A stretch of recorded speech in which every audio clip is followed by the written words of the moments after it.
This is the introduction on part 8 of the video series on Wayne Krantz's book An Improviser's OS.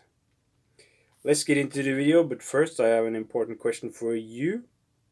Have you recorded and critiqued your playing today? If you have, then that's great. If you haven't, then go do that right now. Okay, we're going to look at another way to use formulas as superimpositions into tonalities that don't contain them as subsets, or for short, outside playing.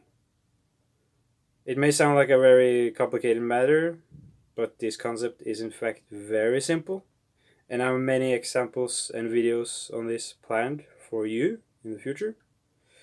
The enjoyment and success of this depends on how much you have practiced searching for note names on a guitar neck and functions on the guitar neck, and also how much you have practiced calculating and cataloging subgroups.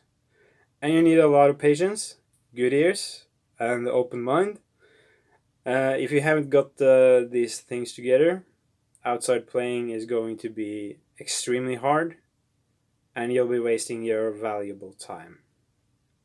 So the process of recording your own playing is now getting more and more important. That is why I was so strict about it in the beginning of the video.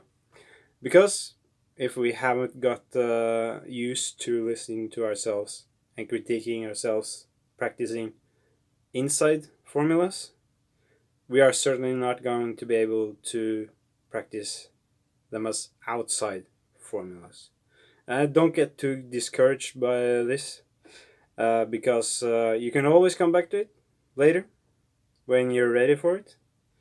Wayne's hypothesis on this concept is very simple. Any note, right or wrong, can sound good or bad, depending on how the musician handles it. It's important to keep this in mind while working with outside playing. So used correctly, outside formulas create tension, and it is the resolution of that tension that propels a piece of music forward. And what's amazing about outside playing is that you already know some of it. Common formulas and scale pattern can now be used as outside formulas or as dissonance. This means that you don't have to learn a lot of new or obscure formulas to be able to use outside playing.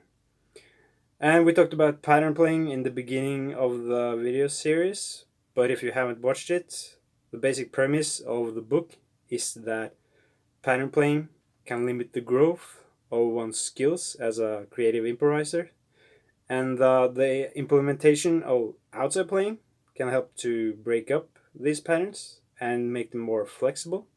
So stay tuned, and let's dig deeper into outside playing. Thanks for watching.